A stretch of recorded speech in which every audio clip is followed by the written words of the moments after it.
McCuistion, for over 28 years talking about things that matter with people who care. Production of McCuistion is made possible in part by individual viewers, supporters of the Foundation for Responsible Television, the University of Texas at Dallas, creating the future.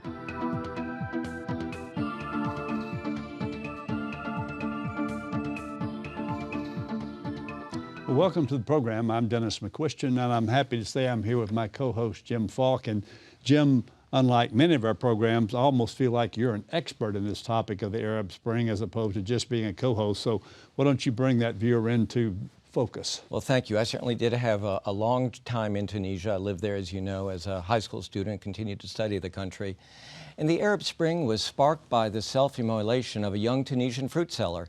It led to the overthrow of dictator President Ben Ali, and the protest initiated in Tunisia quickly spread to Egypt, Libya, and Syria, and most recently, Algeria.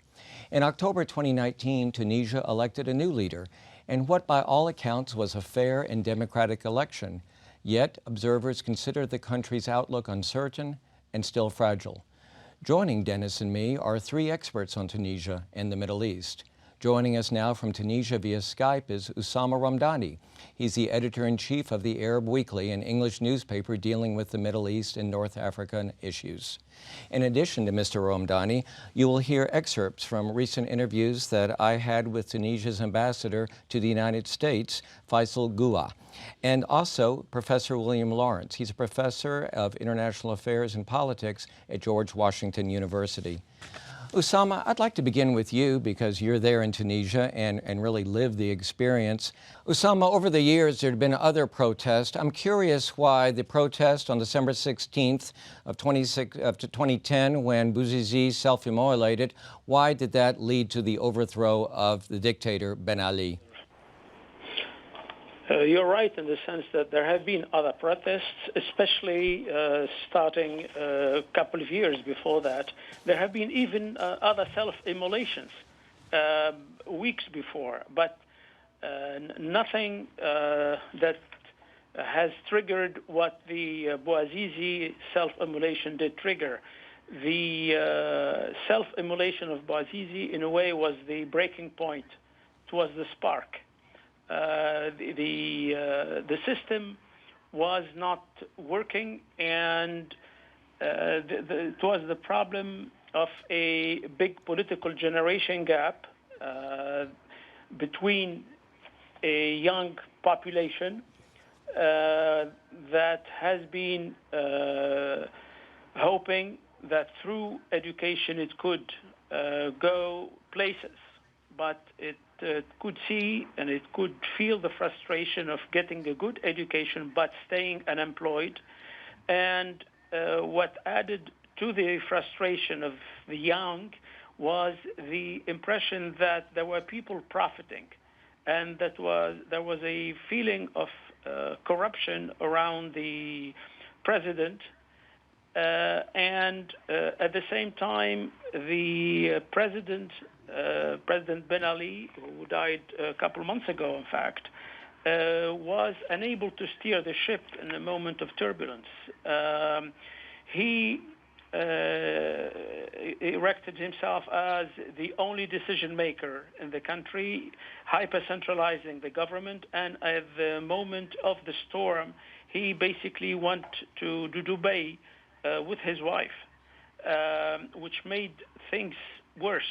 And the demonstrations took a definite turn towards radical regime change when people started using the slogan of "No to corruption, no to the corruption of the family." That had a strong effect on a young population that was getting a collective sense of awareness that we are seeing today in other Middle East countries through social media and through satellite television. Tunisia had a large middle class, had a very widely shared value system that was close to that middle class. But at the same time, its young people were going nowhere. Its education was not providing them with jobs. There was a phenomenon of illegal immigration for a decade or two before that, which showed the level of despair that was happening despite all the promises of a social elevator that would ride on education. There was also a situation of economic slowdown, although by any stretch of the imagination, the growth rate was a little bit better than it is today, but still, it was and that's one of the things that I'd like to explore. You know, just a few days ago, I spoke with GW professor Bill Lawrence, who's also an expert at the Middle East Institute, and we talked about while Tunisia has just recently had a fair presidential election, the economy is still fragile and the democracy is considered somewhat tenuous. Let's hear now what Bill Lawrence had to say. There are several reasons. I think the first one is security. It's in a rough neighborhood with a civil war going on to the east, terrorist groups crisscrossing all around, so much so they had to build a moat in the south that they sometimes catch people in. And they had three terrorist attacks in 2015, which were not only attacks on the institutions of state, but on the democracy, on the parliament itself. And so there's a set of security threats. There's a set of economic threats. The economy has not recovered since the evolution of 2011. And then, of course, there's the difficulty of becoming a democracy. I just met with the former head of the Speaker of Parliament yesterday, and he was telling me all about how the political parties have no political abilities. The members of Parliament have no offices, no staff. And so just sort of becoming a regular democracy on the political side is difficult as well. So a number of overlapping issues that keep things quite fragile. Dennis, we can look at the map of Tunisia and see just what a tough neighborhood it lives in. And that was another point that I raised with Bill Lawrence. And he stressed that Libya and Algeria, what's going on there, is really making it tough for Tunisia. Let's hear more what he had to say. We've seen on the map that indeed it is a very rough neighborhood bordered by Algeria and Libya. What does that create as far as a problem? A number of threats. There's an internal insurgency in Western Tunisia, which is sort of half Algerian and is vestigial from the 90s conflict in Algeria. And then there are a number of terrorist threats emanating from abroad, mostly from Libya. ISIS is still in Libya. They number only 100, according to U.S. government estimates, but 100 is enough to wreak havoc. And the 2015 attacks were perpetrated by ISIS members trained in Libya. There are al-Qaeda vestigial elements in Libya and Algeria, and a number of other bad groups. You may remember the 2013 gas plant attack in Algeria, and that was a third group, that was constituted in Mali, traversed Niger, picked up some equipment and things in Libya, and then attacked in Algeria, and all of that within a stone's throw of the Tunisian border. So, as General Nagata, the former head of the U.S. counterterrorism, said in a speech last year, the Sahel is the area that most keeps him up at night in the world. So, Oussama, you're there. How do you see the situation? Are you seeing now a large influx of refugees coming from Libya and Algeria?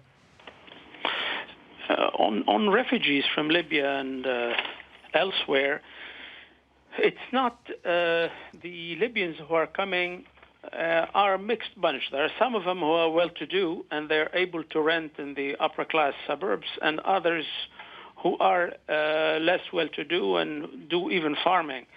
The risk of Libya going through a more acute crisis make people occasionally worry about not being able to accommodate the refugees that might come. But even at the worst times of 2010-11, most of the refugees who came and who stayed in tents and stayed in dire circumstances were not Libyan. There were workers who used to work on Libya. But the situation in Libya is not subsiding. It's not calming down. And the situation in Algeria, too, is a matter of concern. And people are hoping the situation calms down, but there is no certainty until we see what happens with the elections this Thursday. One of the things that I'd like to ask you in just a minute, Oussama, is what you think the role of the United States should be. And that's a question that I asked Bill Lawrence, because critics of the Trump administration are saying that the United States is withdrawing from the Middle East. So let's hear what Bill had to say. We often hear so much now about the United States declining influence in the Middle East. Are we seeing the same situation in Tunisia?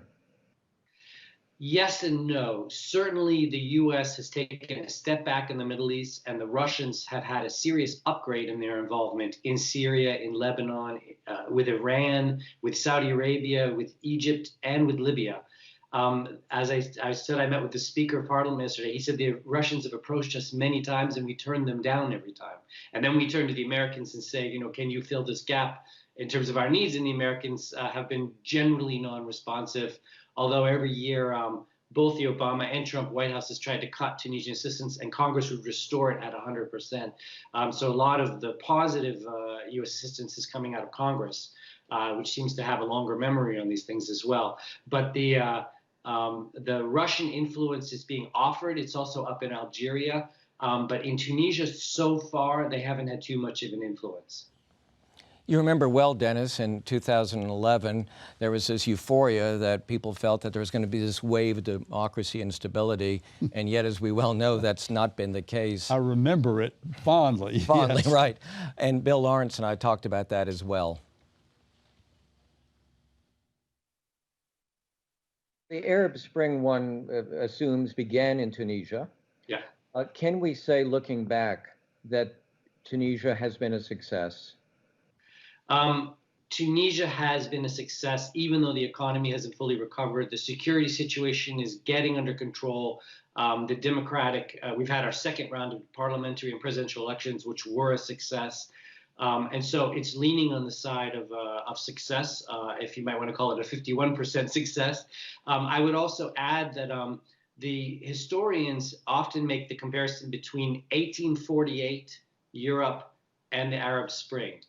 In 1848 Europe, you had rebellions in 30 countries, but only one monarchy fell. But it began the process of all the monarchies changing their nature and handing power over to parliaments across Europe. And we have a similar phenomenon in the Arab world now, where populations everywhere are rising up. There are protests everywhere now that flowed from the Arab Spring. 18 countries in the Arab Spring rose up, and only one became a democracy. But the seeds have been set for democratization and opening up of economic systems in all of the Arab countries. So, Oussama, you've heard what Professor Lawrence has to say. How do you see it? Are you glad that Tunisia went through this revolution? I would add a few things, though. There is a major issue where the U.S. has been helpful, and where the U.S., to my opinion, should continue to help. It's a vital issue, that of fighting terrorism, that of ensuring security assistance. I think it's up to the Tunisians to fix their economy. It's up to them to agree on the proper path towards more economic recovery, and I don't think the economy has recovered a bit. And it's the Tunisians who should show more vision and show more determination and show more unity in trying to overcome the current socioeconomics. Because if the current dire socioeconomic situation continues, it could impact upon the democracy itself. It can already, it shows the level of distrust that many people have of the political class. Because the results have not been let me stop you showing. there. Yeah, let me stop you there for just a second. I want to go back to what you just said about the jihadis, and Professor Lawrence referred to it. Do you guys have a problem with ISIS and jihadis coming back to Tunisia? And if so, how are you solving that problem, and how important is that going forward? It's a big question mark, honestly. It's a big controversial issue. Until now, there has been no major inflow of jihadists, but there have been a trickle, and occasionally some of them are discovered in Tunisia itself. People are concerned, people are worried. The additional factor of concern is that Libya next door is not well secured, and most of the jihadists have left through Libya and risk coming back from Libya itself. The government says it has a plan of de-radicalization and of holding them to account, etc., but nobody is certain of that ability of the government. And sadly, too, that the largest number of jihadis have come from Tunisia, Jordan, and Morocco. Mm-hmm. So that's something to take into consideration. You know, both Oussama and Lawrence have talked about the importance of the Tunisian economy, and that's one of the issues that I discussed with Ambassador Gouia just a few days ago. For the Tunisian people, it's the revolution of dignity and liberty. And that's why all Tunisian people in 2010 and 11 just went to the streets to request their dignity and their liberty. Why Tunisia? Why has Tunisia been successful in its transition to a liberal democracy where its neighbors have not? Maybe this is a good question because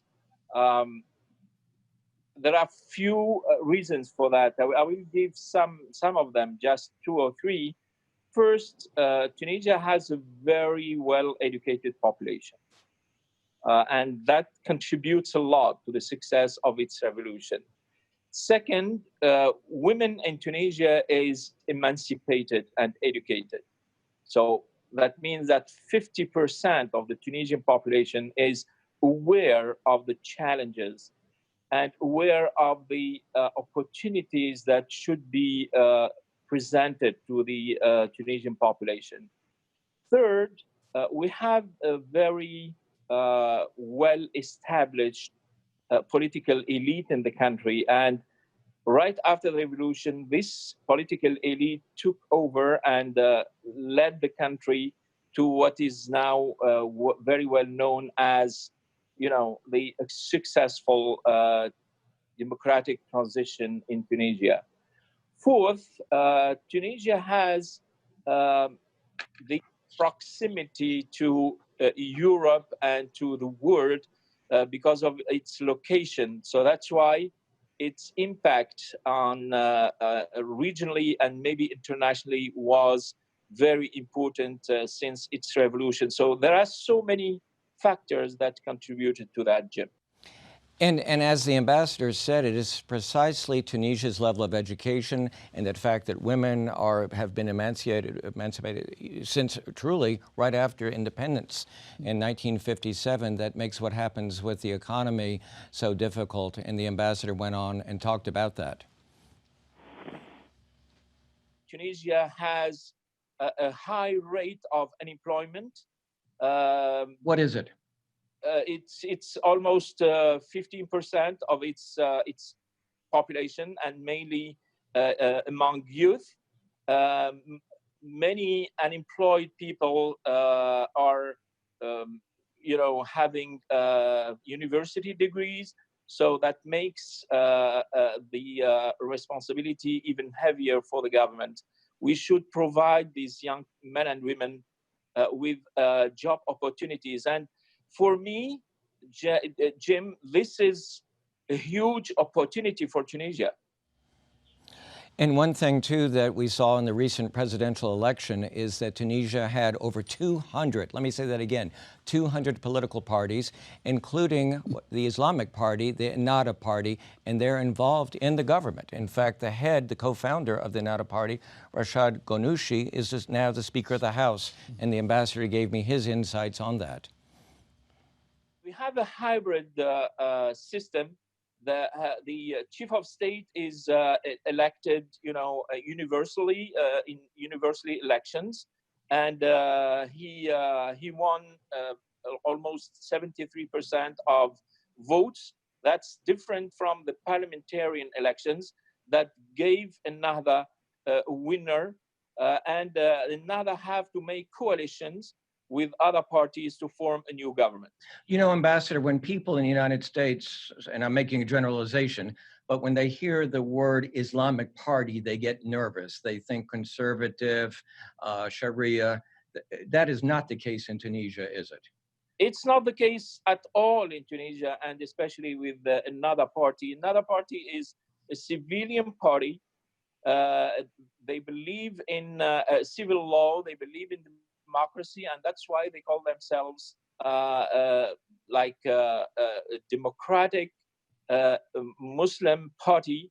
The reference is not, a Sharia or is not, but the reference is the nation and the participation of Ennahda in all election opportunities and programs and calendar is a good example of its participation in the political life in Tunisia without any ideological consideration.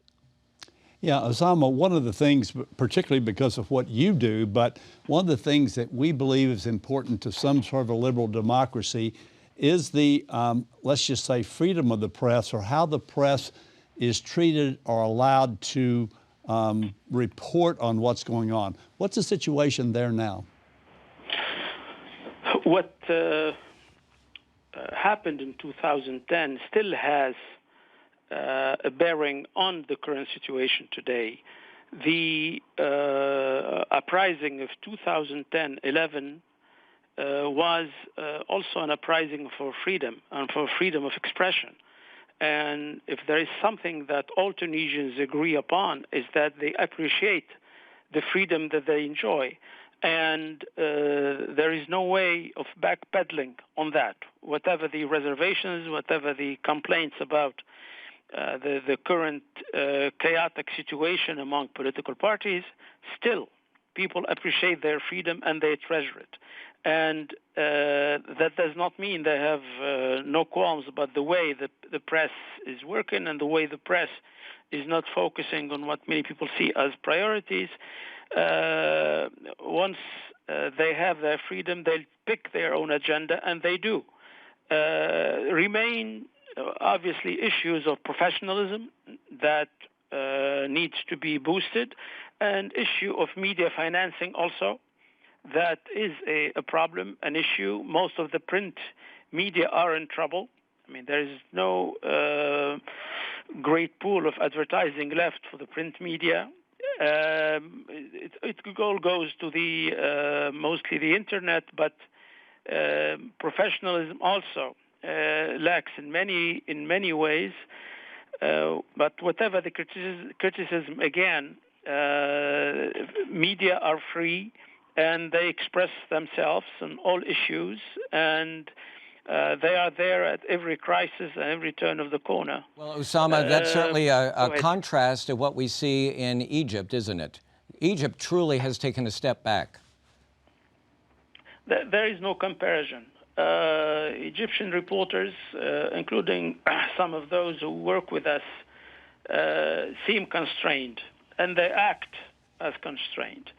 What has happened across the Arab world, if you want to enlarge the picture, is that people are increasingly not afraid of authority, and authority is unable increasingly to enforce its will through the use of force.